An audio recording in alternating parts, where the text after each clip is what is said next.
Have you ever kept a family secret for decades? I won't ask what, just curious. I never imagined that a routine call to fix a persistent leak in our aging suburban home in Dayton, Ohio, would unravel the fragile threads of normalcy I'd been desperately weaving together since my divorce from Mark 2 years earlier. Especially not on that drizzly October afternoon when the sky hung low and gray like a shroud over the neighborhood, mirroring the exhaustion etched into my face after another sleepless night worrying about bills that piled up faster than the leaves in our unkempt yard. Because as a single mother in my early 40s scraping by on a teller's salary at the local bank, every unexpected expense felt like a deliberate sabotage from the universe, reminding me constantly of how Mark's abandonment for his office fling had left me not just heartbroken, but financially teetering on the edge while I shielded my two young sons. 10-year-old Tommy with his endless curiosity about everything mechanical and 8-year-old Jake who still clung to me during thunderstorms from the harsh realities of our shrinking world. The house itself, a 2-story colonial with sagging porches and wallpaper peeling in the corners like old skin, had seemed like a bargain when I bought it sight unseen during the settlement. A place I hoped would symbolize fresh starts amid the Midwest's endless fields of corn and quiet streets where families like ours pretended everything was stable even as cracks widened beneath the surface. But lately those cracks had manifested literally in the basement pipes, rusted relics from the 70s that groaned and dripped incessantly, turning what should have been a cozy family space into a damp reminder of neglect I couldn't afford to ignore any longer. So, with the kids occupied in the living room battling virtual aliens on their gaming console, their laughter providing a temporary balm against my mounting anxiety, I dialed the number for Pete's plumbing service. A recommendation from my sister Linda, who swore by the guy's reliability despite his gruff demeanor, and within an hour, Pete arrived in his battered white van splashed with faded logos, a stocky man in his mid-50s with calloused hands that spoke of decades wrestling with the stubborn innards of homes like mine. His toolbox clanking as he stomped up the front steps, shaking off the rain from his flannel shirt while I explained the issue over a cup of lukewarm coffee in the kitchen, my voice steady despite the knot of dread in my stomach because admitting vulnerability to a stranger always felt like exposing a fresh wound. He nodded curtly, grabbing his flashlight and descending the narrow wooden stairs into the basement where the single bare bulb swung lazily from a frayed cord, casting long shadows that danced across concrete walls stained with decades of moisture. And as I returned to the counter to resume preparing a simple spaghetti dinner that the boys loved, but which now tasted like obligation rather than comfort, the rhythmic clangs of his wrench against metal echoed up through the floorboards, a mundane soundtrack to our evening until abruptly, without warning, the sounds ceased entirely, replaced by an oppressive silence that prickled the hairs on my arms and made me pause mid-chop. The knife hovering over the cutting board as I called down tentatively to ask if he'd encountered a snag or needed more light, my words bouncing back unanswered at first before his reply filtered up, not in his usual booming tone but in a hoarse whisper laced with unmistakable terror that sent a chill racing down my spine colder than the draft from the open basement door. Heart pounding now in that primal rhythm of fight or flight honed from years of navigating Mark's unpredictable moods and the quiet fears of raising boys alone, I wiped my hands on the faded apron tied around my waist and approached the door, peering into the dimness where Pete's silhouette emerged slowly from the gloom, his face drained of color and glistening with sweat that had nothing to do with the physical labor, eyes wide and darting as if pursued by invisible foes, and when he reached the top step, he clutched my forearm with a grip that bruised, his breath ragged as he leaned in close enough for me to smell the faint tang of fierce sweat mingled with pipe sealant, murmuring urgently for me to pack up the essentials right away without venturing downstairs under any circumstances, to simply leave the house immediately and not question. Why? Because whatever he'd uncovered amid those corroded pipes defied rational explanation and demanded swift escape. Against every instinct screaming caution, I stole a glance toward the basement's murky depths anyway, the pull of forbidden knowledge too strong to resist, just as it had been during my marriage when I'd ignored the warning signs of Mark's growing detachment. And in that split second of hesitation, a subtle yet unmistakable movement stirred from the shadows below, not the skitter of rodents or the shift of settling foundation, but a deliberate shuffle like heavy footsteps dragging across gravel-strewn concrete, accompanied by a low rasp that vibrated through the air and into my bones, evoking fragmented memories of childhood tales my grandmother whispered about the house's previous occupants who had vanished under suspicious circumstances back in the turbulent 70s when scandals rocked even quiet towns like ours. Panic surged through me then, a tidal wave that drowned out reason and propelled me into action, shouting for Tommy and Jake, who abandoned their game in confusion and hurried to my side with backpacks slung over their shoulders as I herded them toward the front door, snatching coats from the hooks and the car keys from the bowl on the entry table while Pete lingered behind muttering about alerting authorities. But I couldn't wait, my mind already racing ahead to the safest refuge, which turned out to be Linda's apartment 20 minutes away, where she'd open her door without too many questions, having endured her own share of familial upheavals. We tumbled into the minivan, the engine roaring to life as rain lashed the windshield in sheets that blurred the world outside, and I accelerated down the driveway with tires spinning on wet leaves, glancing in the rearview mirror only once to see our home receding into the twilight, its windows dark and uninviting. Yet in that fleeting backward look, a vague silhouette shifted unnaturally in the upstairs bedroom window, where no one should have been, too elongated and purposeful to dismiss as swaying branches or trickery of light, compelling me to press harder on the gas pedal and vow silently that we wouldn't return until I understood the terror that had gripped a seasoned plumber like Pete in its unrelenting hold. Hours later, after depositing the boys on Linda's lumpy couch with assurances that this was merely a temporary adventure sparked by a faulty water heater, I stepped out into her backyard for a moment of solitude, lighting a cigarette despite my repeated promises to quit because stress like this demanded its vices. And that's when Mrs. Hargrove, our ever-nosy neighbor with her perpetual scowl and penchant for neighborhood gossip that spread faster than flu season, leaned over the shared fence from her yard, her curlers peeking from under a rain hood as she interrogated me about our abrupt departure, her voice shrill with insinuation that we'd been evicted or worse, stirring that familiar irritation born from years of defending my choices to judgmental busybodies who viewed single motherhood as a personal failing. Rather than snap back and fuel her narrative, I composed a disarming smile and fabricated a tale of detecting a potential gas leak during the plumbing inspection, embellishing it with details about a recent incident down the block where carbon monoxide had hospitalized an elderly couple, watching her expression shift from curiosity to alarm as she backed away, promising to inspect her own home immediately. The small deception granting me a fleeting sense of control and even a wry chuckle amid the turmoil, because outwitting petty tyrants with words felt like a harmless rebellion in a life increasingly dictated by unseen threats. Yet as the night deepened and the boys slumbered fitfully, I lay on the spare bed in Linda's guest room staring at the cracked ceiling, the phantom shuffle from the basement replaying in my mind like a looped nightmare, until my phone vibrated on the nightstand with an incoming message from an unknown sender that pierced the quiet. "Whatever you left behind is stirring, return soon, or it comes for you."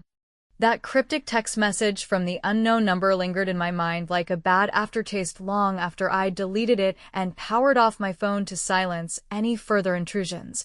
But sleep evaded me entirely that night in Linda's spare room, where the sheets smelled faintly of mothballs and the distant hum of traffic from the highway reminded me how far we'd strayed from the routine I'd fought so hard to establish for Tommy and Jake,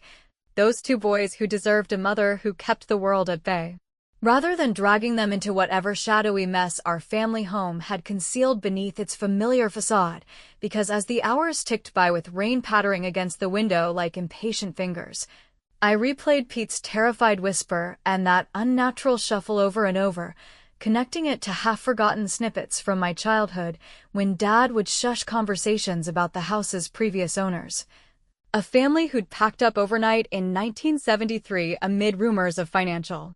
ruin and unexplained vanishings that the local paper glossed over with mentions of economic downturns rather than delving into the sordid details that might have implicated neighbors or kin. By dawn, with the boys stirring groggily and demanding breakfast as if our upheaval were just a quirky sleepover, I made the executive decision to relocate us to a motel farther out on the edge of Dayton, where anonymity came cheap and the interstate provided quick escape routes if paranoia proved justified. Packing Linda's kitchen with apologies for the imposition while she pressed me for details I wasn't ready to share, her concerned gaze reminding me of how isolated I'd become since the divorce, relying on siblings for scraps of stability when Mark's absence had carved out huge voids in our support system that no amount of forced smiles could fill. We arrived at the Blue Horizon in around noon, a nondescript chain place with vacancy signs buzzing under overcast skies and a front desk clerk who barely glanced up from his crossword puzzle as I slid cash across the counter for 3 nights in a room with 2 queen beds and a view of the parking lot. The kind of setup that screamed temporary refuge for folks fleeing storms both literal and figurative. And once inside with the door bolted and curtains drawn against prying eyes, I let the boys unpack their backpacks onto the threadbare carpet, turning the space into a makeshift fort with pillows and the spare blanket from the car to distract them from the uncertainty gnawing at my insides like a persistent ache from an old injury. The room's stale air carried hints of chlorine from the nearby pool and faint mildew from years of transient guests, but it felt safer than home for the moment, allowing me to focus on piecing together what little I knew while the boys flipped through channels on the ancient TV set that flickered with static during commercials for car insurance and fast food deals that targeted families just like ours. Those everyday Americans in their 30s and 40s navigating post-recession tightropes with kids in tow and dreams deferred by endless maintenance on homes that never quite measured up to the glossy ideals peddled in magazines. After settling them with vending machine snacks that passed for lunch, chips and sodas that I'd normally veto, but which bought me precious time, I pulled out my laptop on the wobbly desk by the window. The screen's glow illuminating my furrowed brow as I searched online forums and archived news articles for any mentions of unusual incidents at our address, typing variations of Dayton basement disappearances and plumbing horrors Ohio that yielded mostly debunked ghost stories and complaints about faulty contractors, yet one thread from a local history buff group caught my eye, detailing how the house had changed hands multiple times in the 70s due to a botched real estate scam involving forged documents and unpaid debts, whispers of a confrontation in the basement that left one party missing and the records sealed to avoid scandal in a town still reeling from factory closures and moral panics. Emboldened, but frustrated by the vagueness, I dialed the non-emergency police line again that afternoon, my voice measured as I recounted Pete's reaction and the inexplicable sounds without embellishing into hysteria, hoping a different officer might take it seriously now that we'd had time to reflect, but the responder, a weary sergeant named Harlan who sounded like he'd fielded 1,000 similar calls from overanxious homeowners, dismissed it outright as likely vermin nesting in the pipe's or structural shifts common in older builds, his patronizing chuckle implying I was projecting marital stress onto inanimate objects, a stereotype that rankled deeply because I'd spent years proving my sanity amid Mark's gaslighting and the court's skeptical scrutiny during custody battles, leaving me to hang up with a surge of defensiveness that only deepened the isolation of handling this alone. As the afternoon waned into a gray dusk, the boys grew restless in the confined space, Tommy challenging Jake to arm wrestling matches on the bed that devolved into giggles and minor squabbles over who got the remote. Their innocence a stark contrast to the dread coiling in my chest, and to ease the tension I spun a light-hearted yarn about our undercover mission to outsmart a sneaky water gremlin, drawing chuckles that masked my own forced levity because humor had always been my armor against life's curveballs, from Mark's betrayals to the daily grind of PTA meetings where other moms traded tips on organic lunches while I budgeted for generics. Yet beneath the playfulness lurked the growing conflict of my choices, how prioritizing this investigation over their security might erode the trust they'd placed in me as their anchor. A dilemma that echoed the regrets of staying too long in a toxic marriage for the sake of appearances, prompting fleeting thoughts of abandoning the pursuit altogether, but knowing that ignoring the warning felt like inviting whatever stirred below to fester unchecked. Dinner came from a drive-through burger joint down the road, the greasy wrappers littering the nightstand as we ate cross-legged on the floor, sharing stories of schoolyard antics to reclaim some normalcy. But afterward, while the boys dozed off to the murmur of a sitcom rerun, I turned my attention to a lead from the forums. A review site for local plumbers where Pete's company had buried complaints about upselling unnecessary repairs and vanishing after deposits, the pattern clear in testimonials from folks in similar financial binds who'd been fleeced during home crises. That injustice ignited a spark of proactive anger, the kind that propels single parents through bureaucracies and betrayals, so I crafted an anonymous post under a pseudonym drawn from my favorite old mystery novel, detailing our encounter with precise timelines and fabricated but plausible evidence of overcharges linked to public records I accessed via the county website, phrasing it with just enough wry sarcasm to hook readers, like how their expert fixes left homes leakier than a politician's promises. Without crossing into libel, and within hours, the thread exploded with corroborating stories from others, effectively sabotaging the company's online reputation and granting me a satisfying twinge of retribution for the vulnerability they'd exploited. A clever digital jab that even drew a hurried response from the owner promising refunds, though I doubted its sincerity. Exhausted but wired from the day's sleuthing, I finally dimmed the lights and crawled under the covers beside Jake, who mumbled in his sleep about monsters under the bed,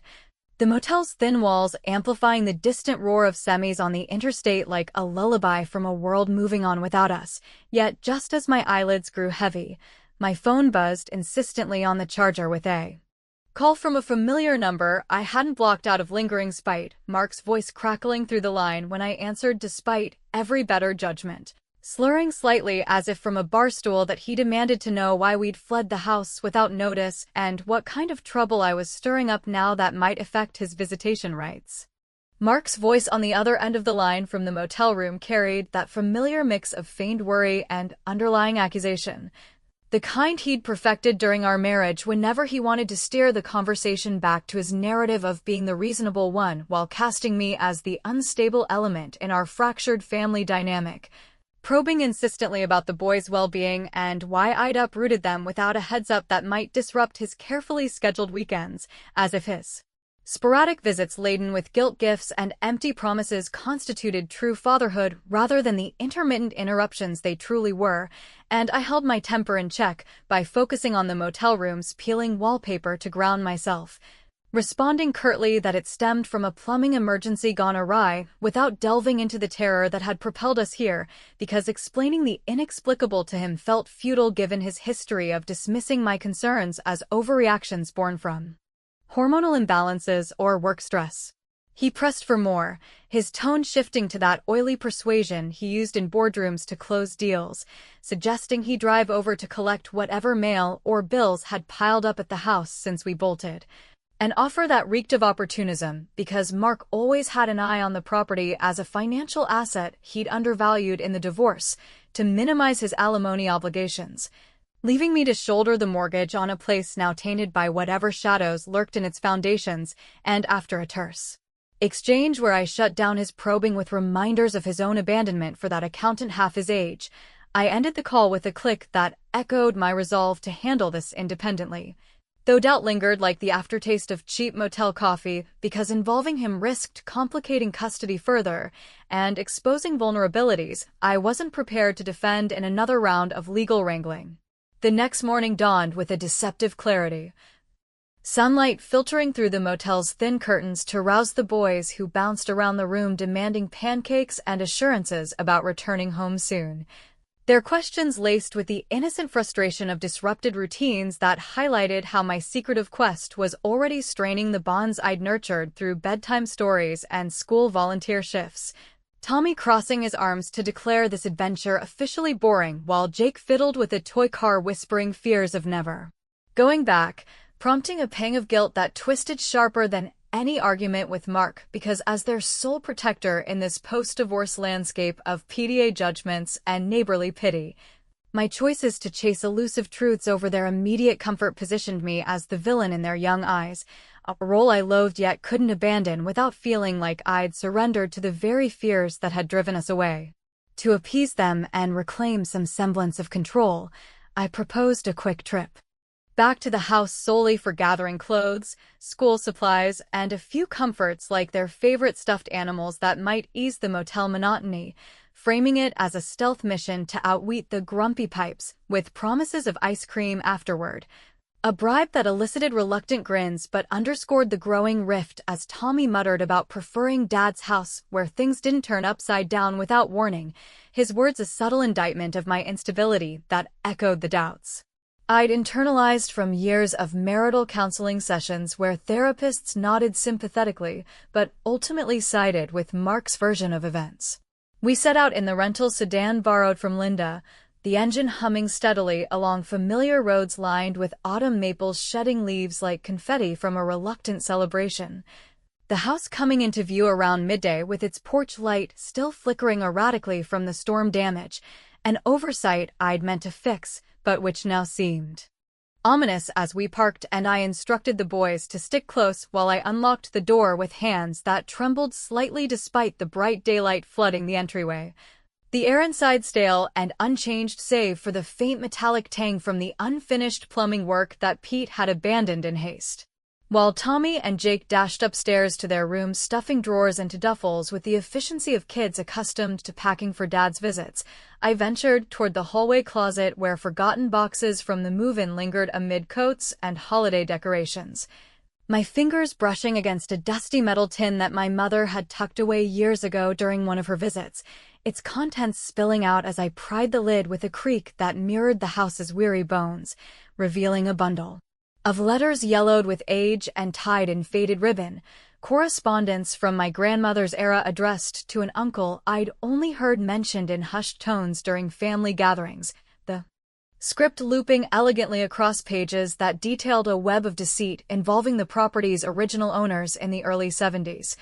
Accusations of embezzlement from a local mill that led to desperate confrontations and one man's abrupt disappearance after a heated exchange in what the writer euphemistically called the lower levels. Phrases that sent a shiver through me because they aligned too neatly with the forum posts I'd read, hinting at buried evidence or worse concealed within the very walls we'd called home without ever suspecting the legacy of scandal it harbored. The discovery weighed heavy as I slipped a few letters into my purse, their implications swirling in my mind like storm clouds gathering anew because unraveling this could vindicate my instincts, but at the cost of dragging the boys deeper into familial muck that might taint their innocence forever. A dilemma that made me question if my thirst for answers stemmed from genuine protection or a selfish need to rewrite the narrative of my life's misfortunes, much like how I'd clung to the marriage too long, ignoring the emotional toll on everyone involved. As we prepared to leave with bags bulging and the boys chattering about the ice cream stop, a police cruiser slowed to a crawl outside the window. Its occupant, Officer Rodriguez, whom I'd encountered during the divorce when he responded to a domestic dispute call that Mark had twisted to his advantage. Stepping out with a clipboard and that same skeptical squint that dismissed women's testimonies as embellished drama, and when I met him at the door explaining our brief return and reiterating the need for a thorough inspection given Pete's reaction, he scanned the interior dismissively before lecturing me on wasting resources with tales of basement phantoms that probably amounted to nothing more than a family of possums. His chuckle grating as he advised focusing on real issues like overdue property taxes instead of indulging in what he called divorce-fueled hysterics, the condescension fueling a fire in me born from countless similar slights that had eroded my confidence over the years. Seizing the moment for a touch of retribution without escalating into outright conflict, I nodded along, feigning agreement before casually inquiring if he'd verified the house's compliance with recent flood zone regulations. Dropping a fabricated but plausibly urgent detail about unreported basement flooding from the previous spring that could trigger departmental liability if overlooked. Watching his assurance falter as he radioed for confirmation and ended up tied up on the porch for 20 minutes sorting through codes while I loaded the car with a satisfied smirk, the witty reversal turning his doubt back on him like a mirror reflecting his own overreach and buying us a clean getaway amid his flustered apologies. Back on the road with cones from the parlor melting in the cup holders, the boys' moods lifted temporarily, but the letters burned against my thigh, And as evening descended with thunder rumbling in the distance signaling an approaching storm, we hunkered down at Linda's for the night where the power flickered during dinner, the boys asleep early from the day's exertions. Yet just as I settled into the couch with a mug of tea to ponder the clues, a low rumble echoed not from the sky but from the direction of the house miles away, or so it seemed in my imagination until the floorboards in the guest room creaked with an identical shuffle, rising in intensity as lightning cracked outside and rain hammered the roof like insistent warnings from the past refusing to stay buried. That inexplicable shuffle reverberating through the floorboards at Linda's during the storm's fury seemed to chase us no matter where we sought shelter, its rhythmic drag echoing in my ears long after the thunder faded into a distant grumble and the rain tapered off to a persistent drizzle that left the streets glistening under sodium lights, forcing me to rationalize it away as the old house settling or perhaps wind rattling loose gutters on the neighboring roof, yet deep down the persistence of the sound eroded my fragile sense of safety, reminding me how the past had a way of infiltrating the present through cracks we pretended weren't there. Much like the emotional fissures Mark had left in our family that I'd papered over with routines and resilience, but which now threatened to burst open under the pressure of these unfolding revelations. Morning brought a fragile calm with sunlight piercing the clouds to warm Linda's kitchen where the boys shoveled cereal into their mouths while debating superheroes from their comic books, their normalcy a lifeline I clung to amid the turmoil, but as I sipped coffee strong enough to jolt the dead, my thoughts turned inescapably to the letters tucked in my purse, their faded ink holding keys to a history that implicated not just distant relatives, but potentially Mark himself in a tangled web of property deceptions that could explain his reluctance to fully divest during the divorce, his vague references to hidden costs in the house. Paperwork now reeking of deliberate omissions designed to keep me tethered to a sinking financial ship while he floated free with his new life. Unable to shake the compulsion for more concrete answers, I decided to leverage my brother-in-law Greg's position at the real estate firm downtown.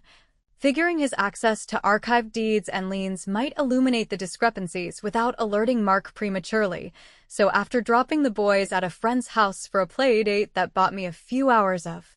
uninterrupted focus, I drove the winding roads toward the office building with its glass facade reflecting the autumn sun like a promise of transparency I desperately needed.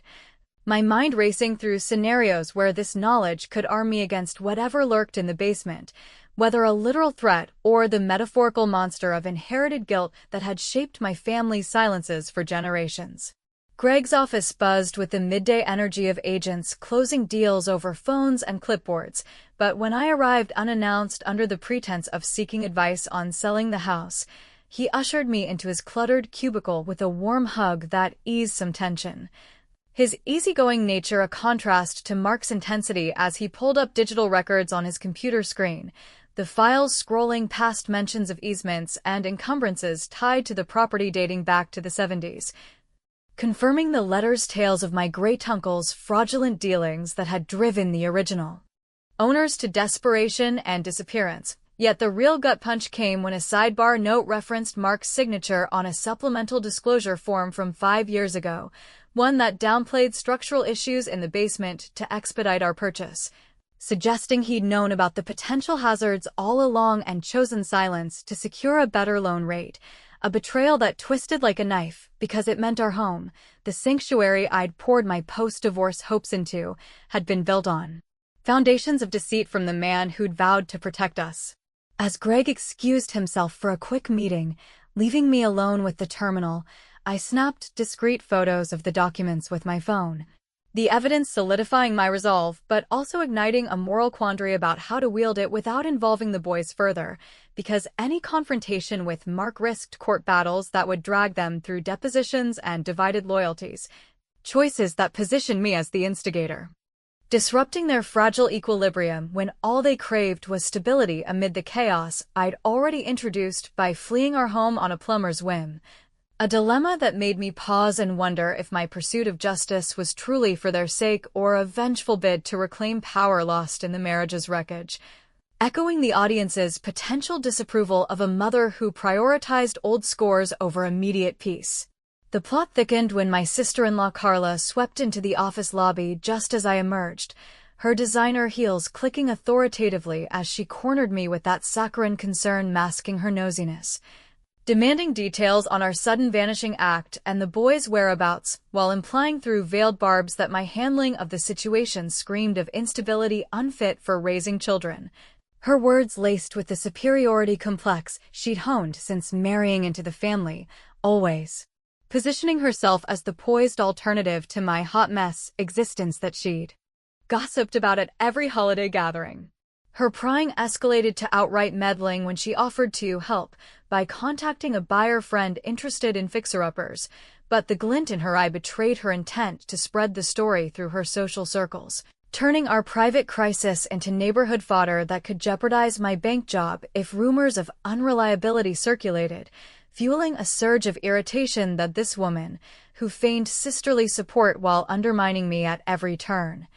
now sought to capitalize on my vulnerability for her own networking gains. Seizing the opportunity for a clever reprisal that wouldn't stoop to her level of overt cruelty, I played along sweetly by forwarding her an email chain I'd composed en route, posing as an anonymous tip from a concerned colleague detailing her recent investment seminars with exaggerated claims of pushing dubious properties on unsuspecting clients, complete with satirical attachments mimicking her glossy brochures, but twisted into absurd parodies of haunted house flips that highlighted ethical lapses in a way that would flood her professional inbox with inquiries from her network. Watching over the next hour as her phone lit up with bewildered texts and calls that left her flushed and fumbling excuses.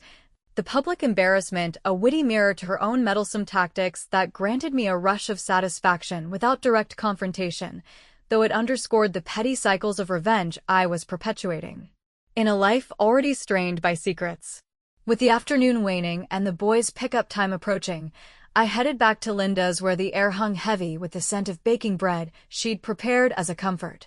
The boys recounting their playdate adventures with animated gestures that momentarily lifted the gloom, yet as dinner unfolded around the table with laughter masking the undercurrents of worry,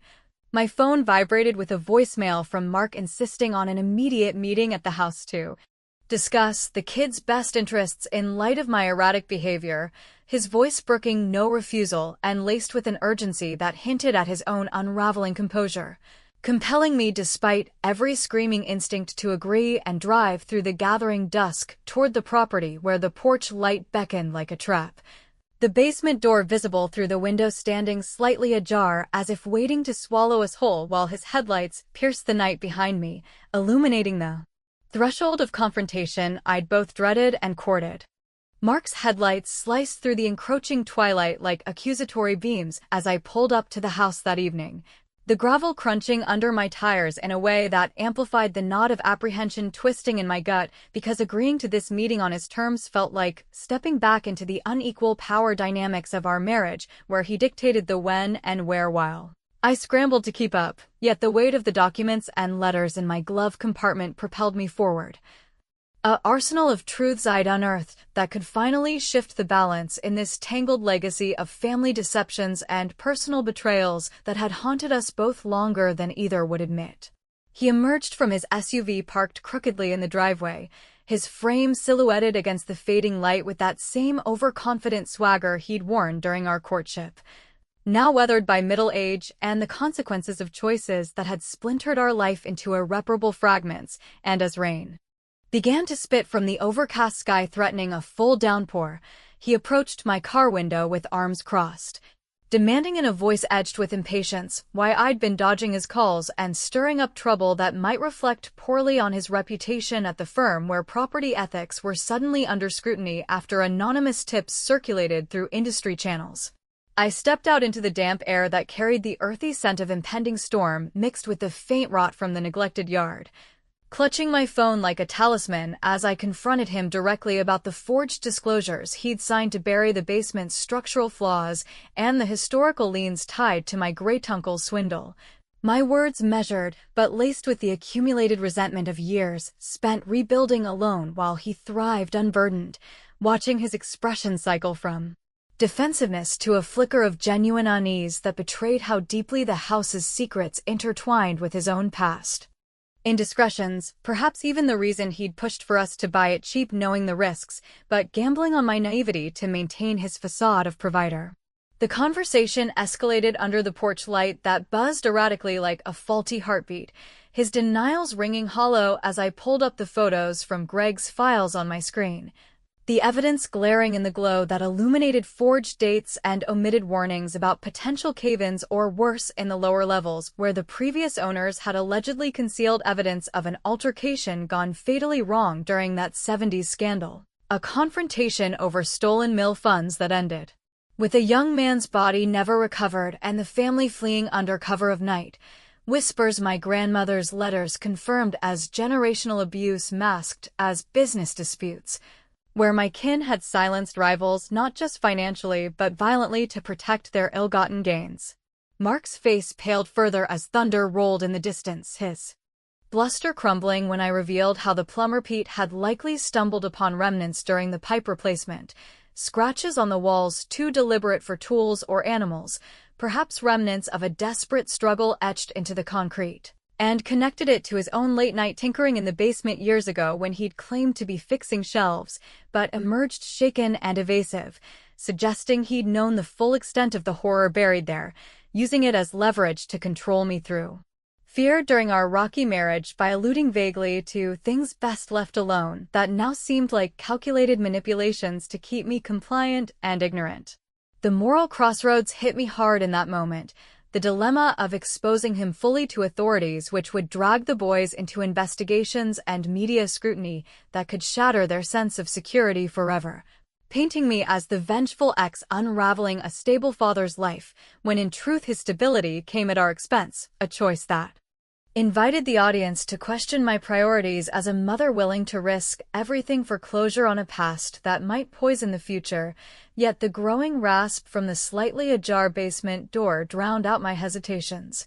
That unnatural shuffle evolving into deliberate thuds against the wood as if whatever entity, be it spectral echo of unresolved violence or psychological manifestation of our collective guilts, sensed the confrontation and yearned to join it, compelling Mark to glance downward, with eyes widening in unfeigned terror that mirrored Pete's and confirmed my deepest suspicions that he'd encountered it before, perhaps during one of his secretive visits post-divorce to retrieve hidden valuables tied to the property scam. Seizing the surge of empowerment amid the rising wind that whipped leaves across the porch like frantic messengers, I activated the voice recorder app I'd started upon arrival, letting his admissions spill forth in a torrent of justifications that incriminated him more thoroughly than any document, phrases about necessary omissions for the family's sake that twisted the generational abuse into a perverse inheritance he'd perpetuated by marrying into it, and once he realized the trap, lunging clumsily for my phone only for me to sidestep into the rain now falling in earnest, bolting toward my car while he shouted threats diluted by the storm's roar. In a final witty flourish of retribution that encapsulated the clever traps I'd woven throughout this ordeal, I had pre-scheduled an anonymous email to his firm's compliance officer detailing the discrepancies with attached redacted files. Time to send upon my signal. A quick text from the driveway that dispatched it instantly, turning his own evasive tactics against him in a cascade of audits and inquiries that would erode his professional standing without my direct involvement. The satisfaction blooming warm in my chest like a long-overdue vindication as I peeled out onto the slick road, glancing in the rearview to see him silhouetted against the house, pounding futilely on the basement door now banging open in the gale while an indistinct shadow elongated across the threshold. Too amorphous to define as man or memory, but potent enough to propel him backward in retreat. Days blurred into a tentative normalcy afterward with the boys' return to school routines and Linda's couch relinquished for a rented apartment on the town's outskirts where the walls felt reassuringly thin and ordinary. Mark's communications reduced to terse legal notices amid rumors of his suspension from work that circulated through mutual acquaintances, yet as I stood at the window one crisp evening watching the boys play catch in the fading light, the uncertainty lingered like an Uninvited guest, because selling the house proved impossible with the liens surfacing in public records, forcing me to ponder if the true reckoning lay not in the revenge I'd exacted, but in the ambiguities. Unresolved, the shuffle that sometimes echoed in my dreams as either the ghost of that vanished man demanding justice or the internalized haunt of choices like staying silent during Mark's cruelties, leaving me to wonder eternally if we'd truly escaped the basement's grasp or merely postponed its inevitable pursuit, the partial truths of bitter comfort in a life forever shadowed by what might forever remain unseen.